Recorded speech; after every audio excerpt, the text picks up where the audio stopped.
তখন গেল পাগল হইয়া, কাঁদতে কাঁদতে বলতে লাগলো মায়ের কাছে যাইয়া, শোনো শোনো মা জননী তোমারে জানাই, আমি বর্তমান থাকিতে যদি স্বামী মরে যায়, আগো আমি বাঁচলে কি লাভ হবে,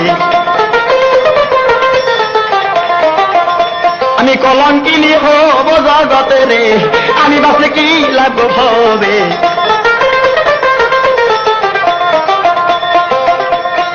আমি থাকতে যদি স্বামী যায় মরিয়া, আমি মা মরে যাব বিষের বড়ি খাইয়া,